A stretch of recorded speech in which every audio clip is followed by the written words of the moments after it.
Good morning, everybody. Welcome to the Short Term Show special episode series on Branson, Missouri, where we are doing a 10-episode deep dive on how to buy a short-term rental in Branson. So we've got a few supplemental materials for y'all in addition to the content on this podcast over on our website. So any questions you have about purchase prices and searching properties, you can do that on our website. And we also have the AirDNA data, thanks to our friends over at AirDNA, income data on properties in Branson. So you can find these things at theshorttermshop.com. So www.theshorttermshop.com, purchase prices and income data. If you want to buy a short-term rental property with a short-term shop agent in Branson, you can email us at agents@theshorttermshop.com.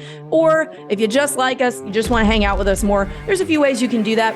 You can join our Facebook group. It's the same title as my book. It's called Short-Term Rental, Long-Term Wealth. We're over there talking about short-term rental investing all day, every day. Or if you prefer to talk to us in person or virtual person, you can join our Zoom call that we have every Thursday. You can sign up for that at strquestions.com. We'll catch you guys over there.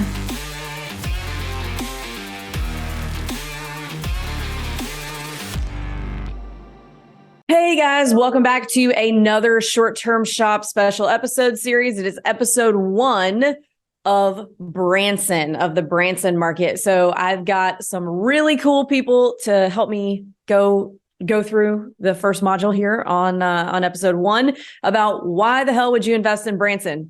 Why would you want to invest here? And we're going to go over all of those things, all the reasons why. So first person that I have here who is new to this podcast is Bill Beck. Bill, you want to introduce yourself? My name's Bill. I actually moved to Branson back in end of 2020 during the pandemic. I used to work for Evolve Vacation Rental, big property management company, as a home buyer consultant. So I invested here in Branson as I knew all the internal information regarding where good places to invest were. And this is one of those top markets that, you know, before knowing about Branson as a good investor market, I just thought it was a place that old people went. And then, it was like, no, this is where people are making some serious money. So got my investment, moved out here, and then started working primarily with short-term rental investors.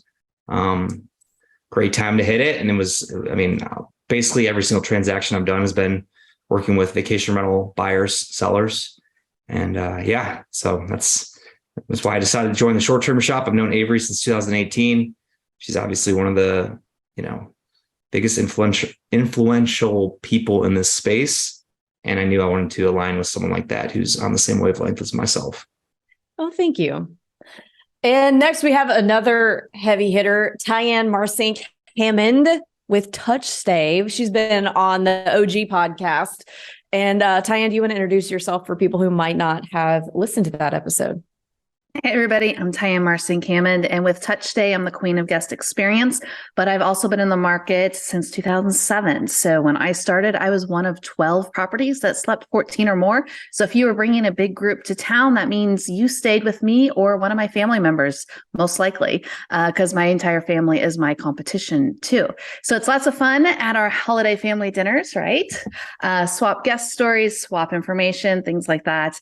So I've been around quite a bit and grown with the Branson market as well. So I was hoping we would keep it a secret a little bit longer, but you guys keep on coming in and bringing my values up, okay? Awesome. So we'll just start at the beginning. So Branson, who goes there? Why is it a good place to buy a vacation rental? Why is there a need for vacation rentals in Branson, Missouri?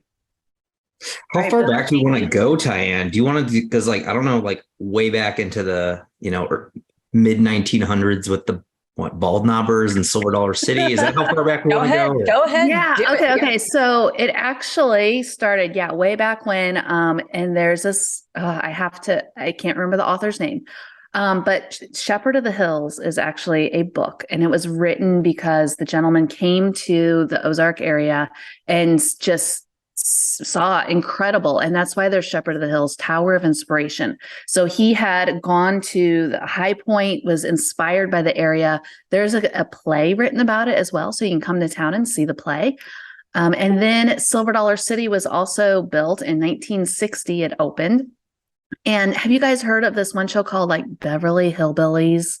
something like that, The very first episodes were actually filmed in Silver Dollar City, and the creators of Beverly Hillbillies, they actually fell in love with the area, and there is a preserve of several hundred acres right there off the strip to take care of, to keep that land, and you can hike on it, the Ruth and Paul Henning Conservation Area.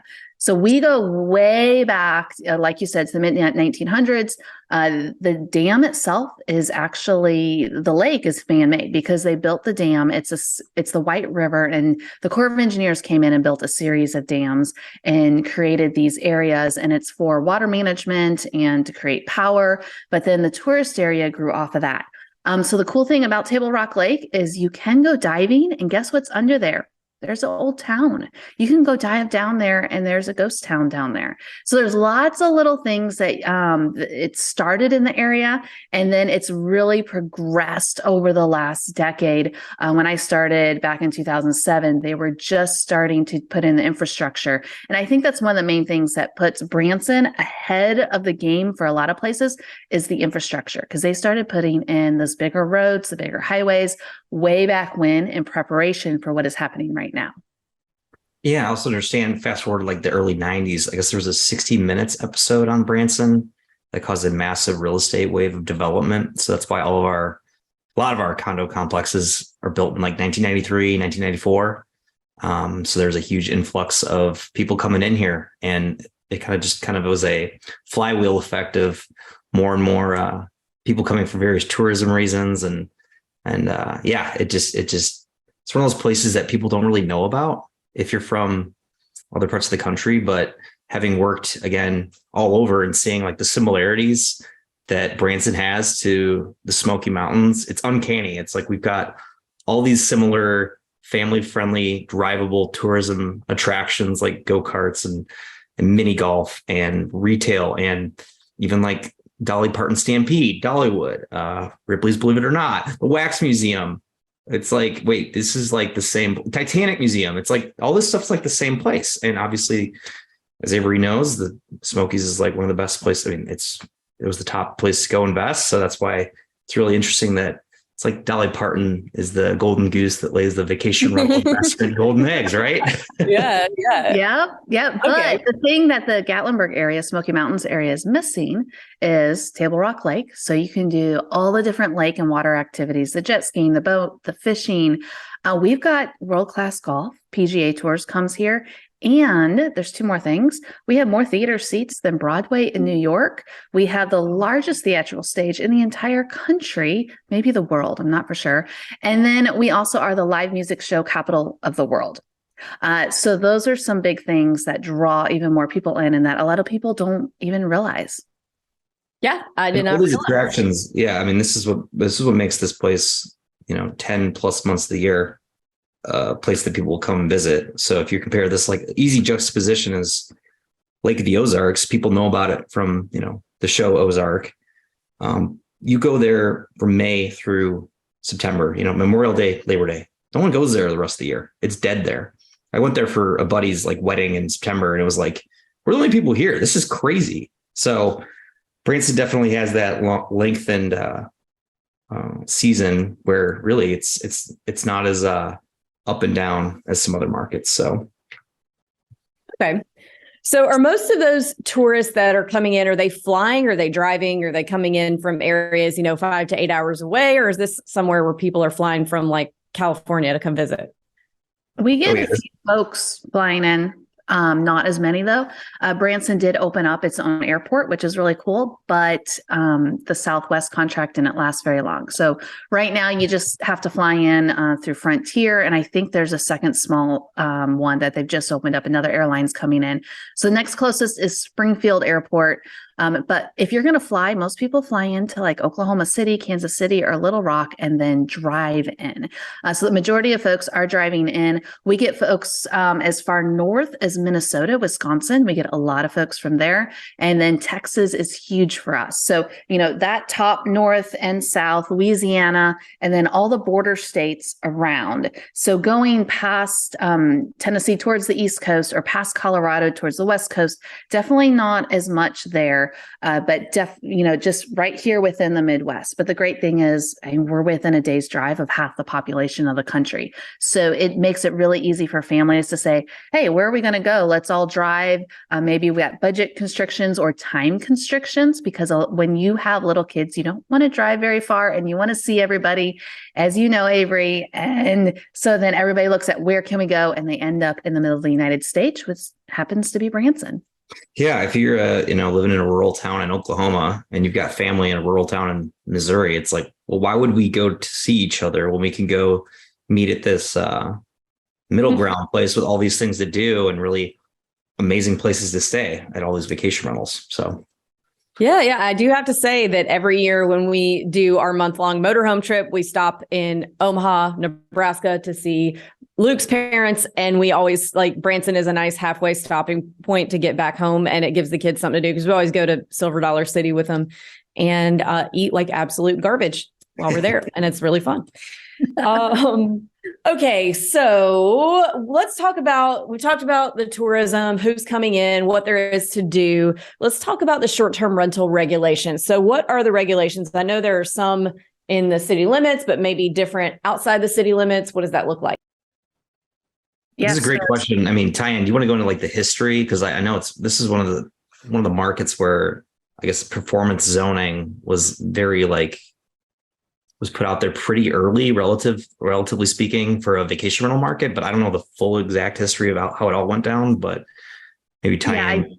When I started back in 2007, you did have to have zones already. You already had to have zoning, and it's very much cracked down even more so. So if you're in the city limits of Branson and you're zoned R1, you can't do it, from what I understand.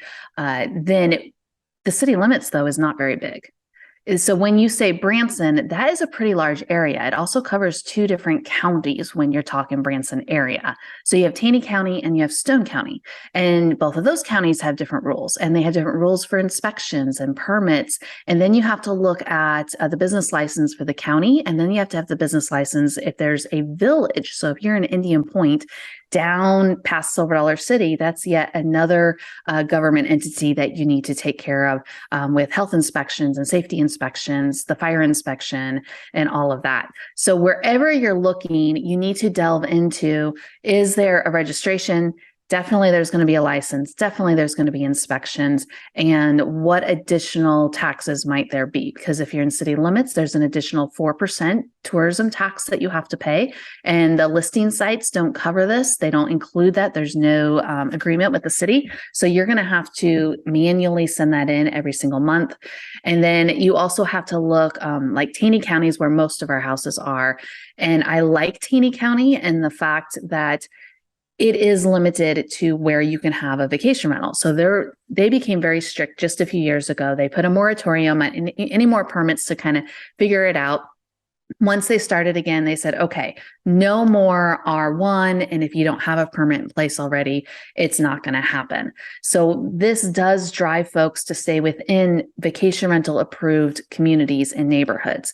Now, for my personal thing is I love this because it does help the residents keep their areas without having to live next to tourists. And then it helps the neighborhoods to be able to put in those extra amenities that tourists want. So it's a really great thing in my mind. And there are developers out there, they're going and getting an entire community vacation rental approved before you even build, so that is in place already. And you don't have to worry about those extra regulations when you come in, because it's already set in place for you. That's a great point, because the zoning creates the funnels. And then if people ask and are concerned about, well, is this going to change? Is there any regulatory influence? It's like, well, it's not going to happen because all of your neighbors are doing the exact same thing. So for them to do something to change and revert from giving permissions for a purpose-built community and then to take that back, like ultra low likelihood. So if you get something that's zoned from the beginning, very low risk of anything taking that ability to do what you want to do away. So, Right. And it's one of these issues where when someone says, oh man, I don't want to be in an HOA, it's like, no, no, no. Here it is good. Here you're in a neighborhood. It has the HOA, the COA in place, and everybody is doing vacation rentals. And then you're able to help each other and make sure that your community is one of the best vacation rental communities and bring those tourists into you. yeah, I think people have concerns about saturation, worries. And it's like, well, if they keep building thousands and thousands to compete with each other, that is a saturation concern. But if they put essentially an artificial supply cap by creating this zoning restriction, which is kind of, going to enforce that cap, so to speak, that creates this, hey, if you've got something, you're in a good position. It's going to help your value for it. And it's not like something you need to worry about eventually tomorrow that, Branson goes from 5,000 vacation rentals to 10,000 or 20,000, because that would be awful, because that'd be the race to the bottom for rates. You'd have all sorts of bad fallout from that. So. Yeah, so this is a good example of a lot of people get really scared of regulations altogether. Just like Tyann said, people get scared of HOAs at a high level.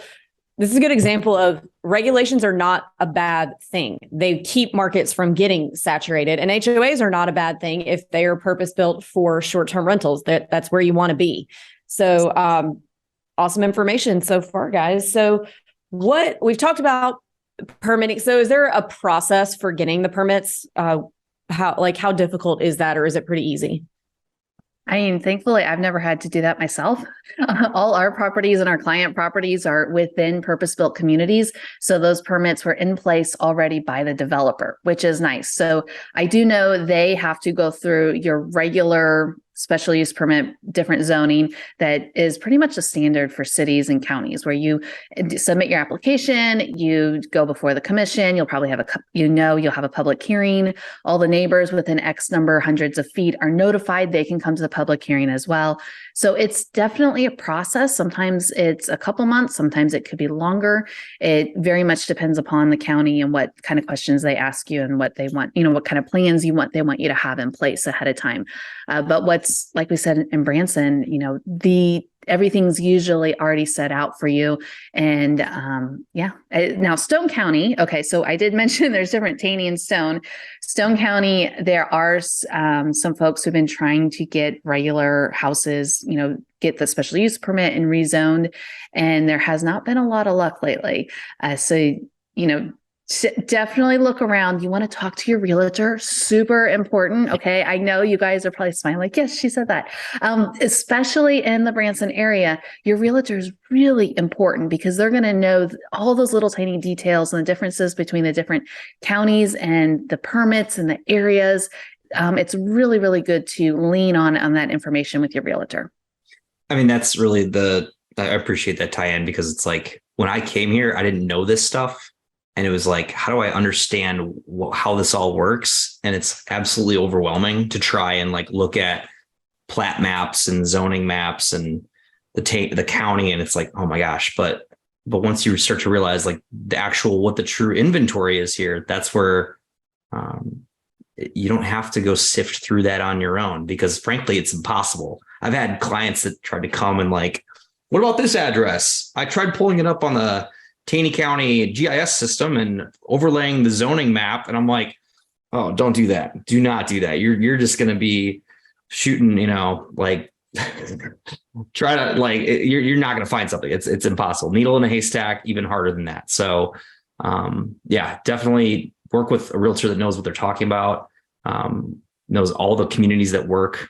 There are one-off properties that Tyann mentioned with special use permits. Those ones, if you do find one of those one-off ones, Taney County, you do have to go ensure that make sure that would it doesn't technically transfer, from my understanding, so you'd have to get it reapplied for. But if it's already been grandfathered in, it's got fire suppression. Do you need to mention one of the things here is our fire suppression? Tyann, do you know the history of how that came about? Was that something that's always been around, or did that change at some point with the sprinkler systems? Yeah, so it's from what I understand, it is a state mandated thing. So in the state of Missouri, once you get to a certain size house or property, then you have to have the fire suppression. And what I like is that developers saw that and they just leaned into it right away. So it's one of those things. I really think that Branson is ahead of the game compared to other places that don't even think about the fire suppression. And the fire suppression system are really important. Even the smaller houses and the nightly rental developments, they're putting them in. So it's really great to see from a safety standpoint. Yeah. Yeah. And then again, after everything we've just discussed, it kind of creates, again, there's not a ton of single family home properties. So people will come to our market and be like, all right, where are the cabins? Where are the lake cabins? And you're like, there aren't any here. We don't have that. Based upon everything we just talked about, it's extremely important that you listen to that element, because if you didn't hear that and you're thinking, all right, where do we find these cabins? It's like, well, there aren't there. There are very few of them, and they're in what's called a detached condo status, right? I mean, that's the term for it. So they're still in these HOAs. They look like a cabin. Your family owns some, right, Tyann, over in Willow Oak Lane. So it's like, this is not a market that has, the same exact dynamic as some of these other markets out there. So that's just something that people need to go understand from the get-go. And then if you're okay with that, like, we'll definitely help you guide you into what works. Okay. Yeah. That was going to be my next question, is what type of property works the best? So typically everything's a condo. What's a detached condo? So some people might not know what that is. Is that where it looks like a single family house, but it's actually a condo? So you'd have to finance it like a condo? Pretty much. Yeah. So like I say, I have houses, but the technical terms are condo or detached condo. And I own the building and I own 2 feet around it. So the footprint plus 2 feet. And then you also have to think about insurance. So when someone says, hey, I got a condo, they're thinking in their head, well, the traditional condo is you insure everything from walls in, the studs in. Well, with detached condos, no, you have to actually insure it the same as a single family house. So it's when you go in and you see these different terms that you're used to, you have to inquire a little bit more and say, okay, what does this term mean in Branson? How do I translate that to my insurance company? How do I translate that to my bank, my finance officer? Because of the way the terms are, you can't necessarily get the same type of financing that you thought you could. So it's one of those things you got to be aware of. Yeah, and as far as inventory breakdown, I mean, currently we've got a lot of new construction coming for some various developments. But right now, like what's today that's turnkey that you can get your hands on, that's ready to go. And the majority of it would be 1, 2, 3 bedroom condo properties in various communities. And there are a handful of ones in the, 7+ bedroom range that are out there. Those price points are starting to get to the $1 million range. So just depending on what someone's looking for. So you can get a 7 bedroom for under $1 million in Branson? I think there's one for sale, but the caveat is it is one of those that was built back in 2008, 9. And so it's ready for a big upgrade. Okay. But that's still not bad comparatively compared to other markets, because in some markets to get a 6, 7 bedroom, like if you come down here to Destin, I mean, it's going to be 2.5 at a minimum. So that's a really good alternative. So this market is pretty affordable compared to a lot of other blue chip markets. I would consider this a blue chip market. It's been around for a while. I wouldn't consider it necessarily emerging, but it is much more affordable than a lot of the other blue chip markets. Is that correct? Absolutely. Yeah. Yeah. I mean, my average transaction price was about $287,000 for around the 100 transactions I did the last 2 years. So that's kind of the sweet spot. I mean, for someone who's a first timer who's never done this before, they want to, deploy $20,000, $30,000, $40,000. I mean, you can find something in Branson that's fully set up, ready to go. And that's what makes this place very unique.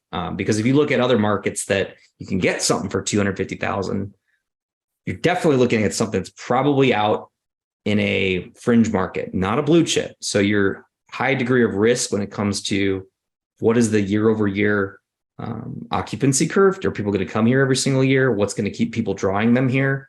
Is it just a lake or is it just a national park? On top of that, what are the operational risks? We talk about infrastructure.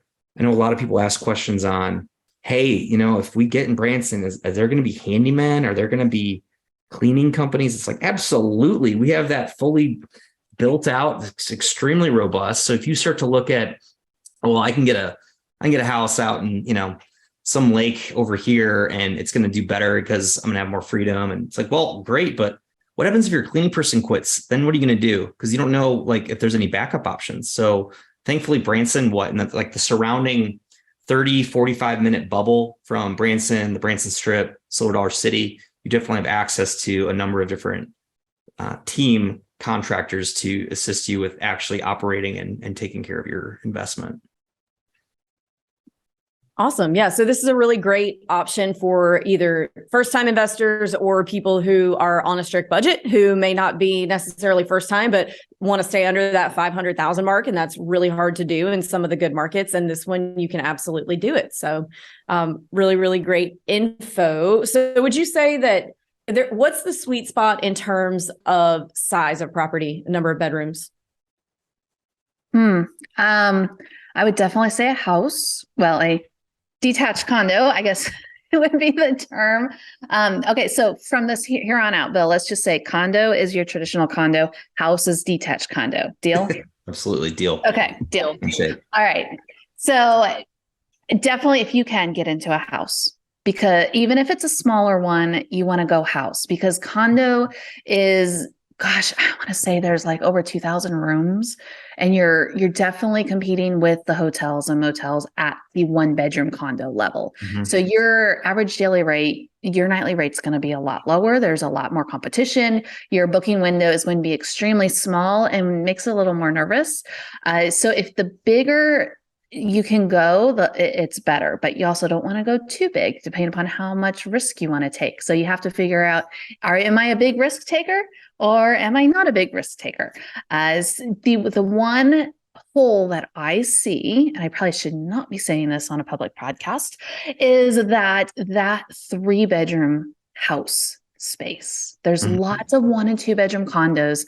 There's 4 or 5 bedroom houses. But when you want 3 bedrooms, you're looking at a handful of condos. There's the vineyards, those are all condos. They're building some more. That's great. But a 3-bedroom standalone house is extremely difficult to find, because the thing is by the time you build 3 bedrooms, it doesn't cost a lot more to do a 4th bedroom, and you're going to make more money on a 4-bedroom. So therefore people up to a 4-bedroom. So if you can find a way to get into that 3-bedroom range at a reasonable price, I think you're going to do really well. I'll take an opinion too, maybe a counter opinion, that some of the larger developments that have been putting up recently have been, 7, 8, 9, 10 bedroom houses. So they've put an influx of those of maybe 200 in the last 2 years. And prior to that, there were 50 to 100 in the last decade. So having seen that larger size property influx, it's kind of like, what's that going to look like?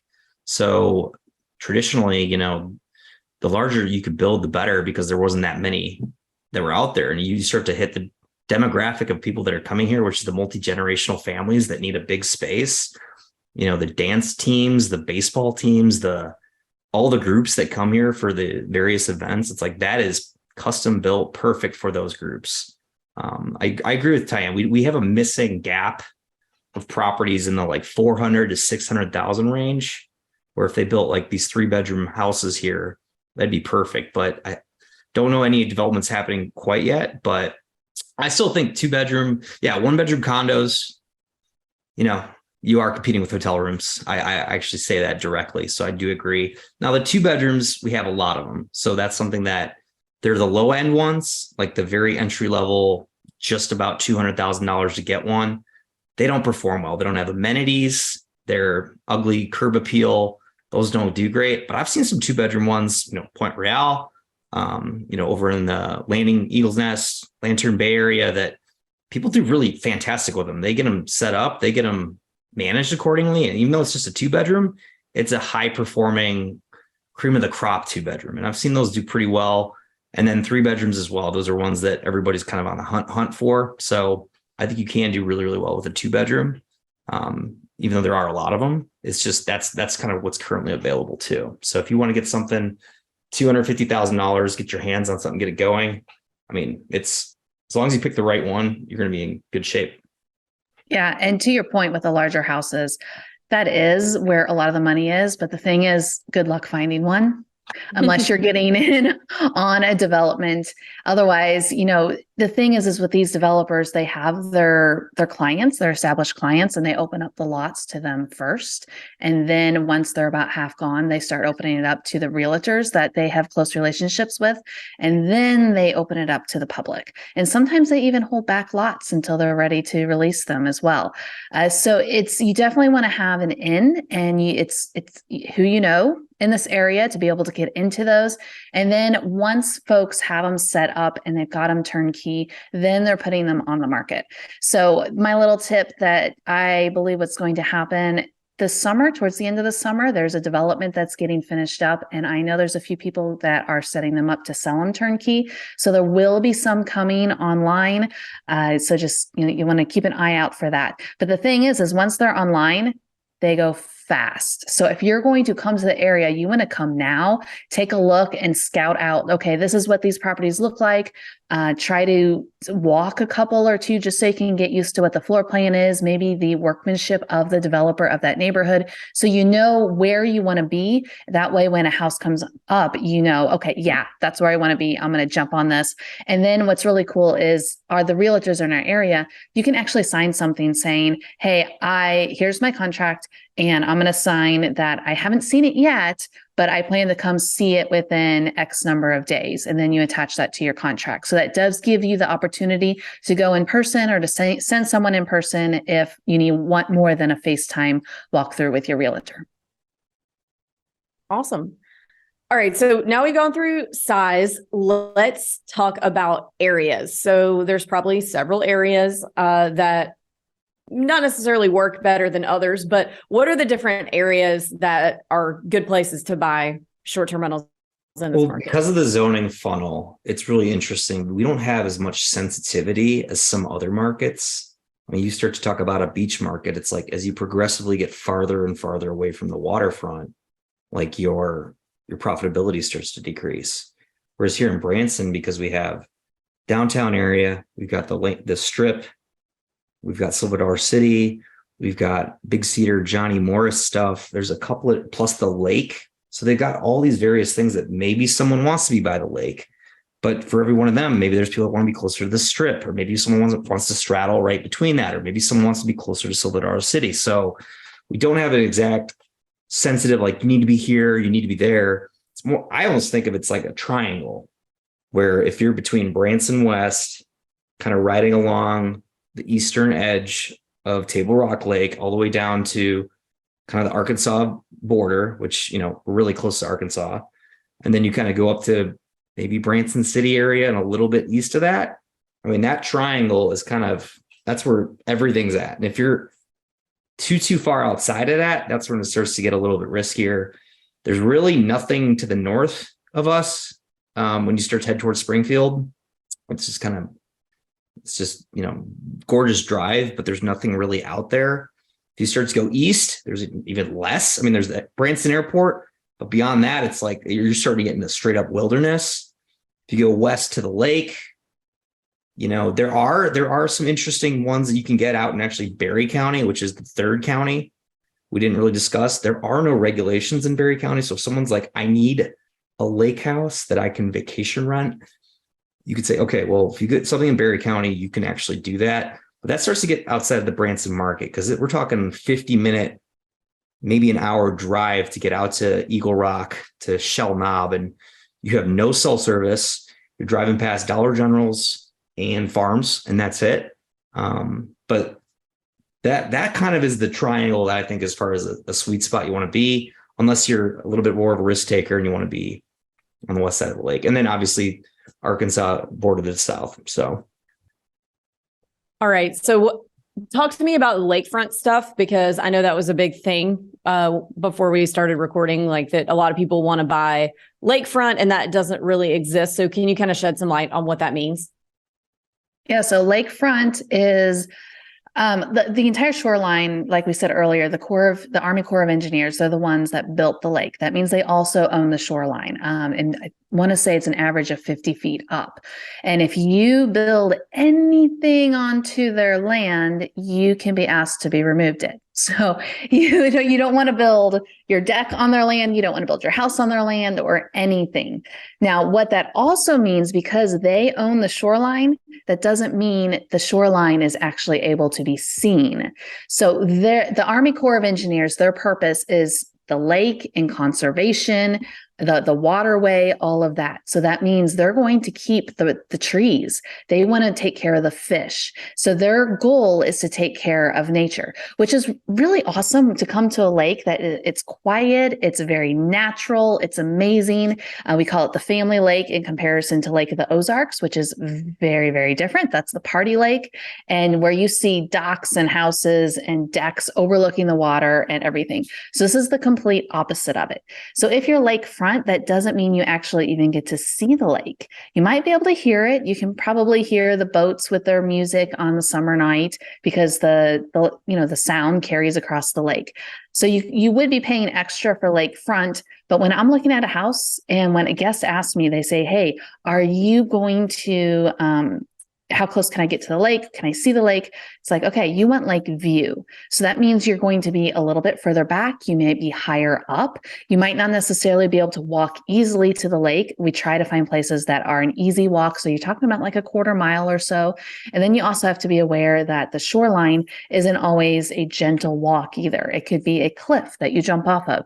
So remember way back, it was a river that went through the Ozark Mountains and they filled it up. So it's going to be very different topography along the shoreline of the lake. And then it even gets further convoluted with even just getting a slip. People will want to associate lake with boating. And because of our Corps of Engineers, they make it really challenging to get yourself a slip that you can actually use in concert with your vacation rental to then rent out as part of your experience to your guests. In fact, you have to go get it resort zone, which is, I don't know how challenging that is, but it is a big thing to be aware of, that you don't need to be looking for a lake house with a slip to be competitive, because frankly, not many people have that. So if you want to have lakefront and put a slip in, you can get approved to do that, but it's kind of a gigantic pain, is what you're saying? They may not let you. Not seen anyone get approved that ever. Okay. Beyond challenge. The lakefront doesn't mean you're going to be able to pull your boat right up to the house. You're probably going to have to drive down to the marina and do it that way. Right. Okay. I mean, you can park your jet skis and your boat in a cove. That's cool, but there's no boat slip. So you'll definitely want to like rent a slip at a marina. But any private boat slip, only the registered boat is allowed in that slip, unless there's a storm coming through. Then if a storm comes through on the lake, all bets are off. All rules are off. You are required. I mean, every single boat rental has a sticker saying you get yourself to the shore or an island or a boat slip now, because the winds can be crazy over that lake and cause it can wreak havoc. So storm comes through, you get off the water. Oh, I didn't realize that it was that big of a deal. Is that specific to that area, or is it always like that on all lakes? The duck boat thing, which kind of was not, that put Branson on the national news when a bunch of people died when they drowned in a duck boat sinking incident. So yeah, it wasn't as much of a big safety thing. It was more like a common sense. But after the tragic accident with the duck boat, it is now, they make sure to tell everybody. And there's even a Facebook group, the Table Rock Lake group, where if there's a storm scene coming or coming up, people start posting in the group saying, if you're on the lake, get off now. It's people take care of each other, and we want people to continue and enjoy the lake.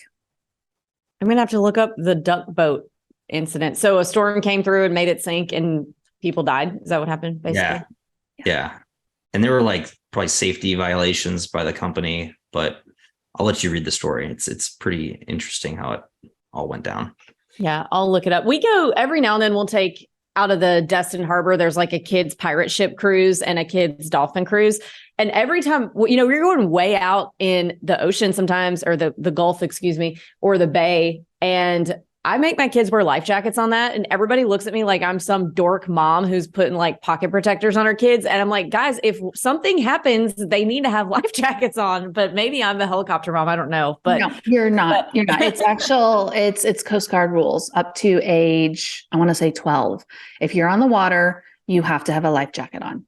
Yeah. Well, I like to think I'm right, but You're right. Like literally there were no other kids in life jackets. And I'm like, sorry, you're dorks kids. Like you guys are going to be safe.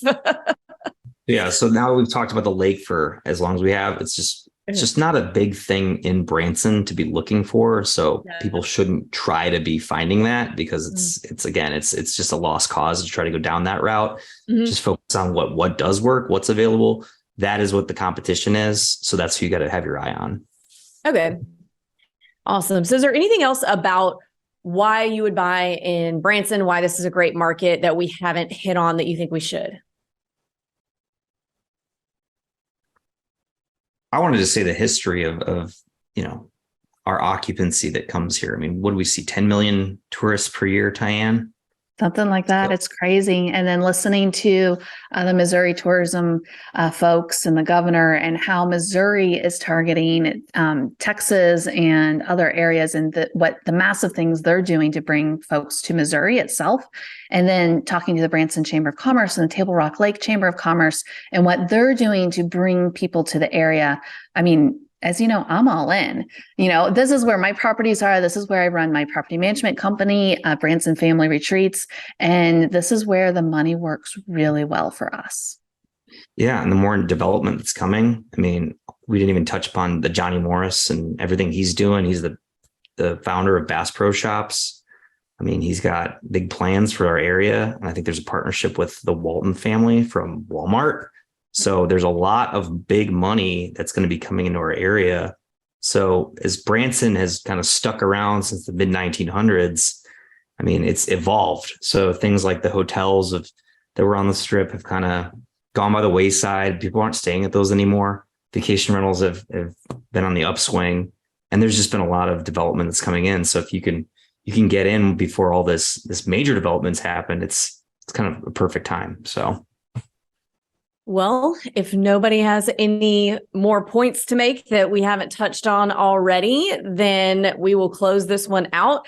Guys, if you want to buy a short-term rental in Branson with Bill, you can hit us up at agents@theshorttermshop.com and we'll get you connected. Or if you just have further questions, you can do one of two things or both things. You can join our Facebook group. It's called Short-Term Rental, Long-Term Wealth, same name as my book. Or you can join us every Thursday for a live Zoom call Q&A, and you can sign up for that at strquestions.com. Thanks, guys.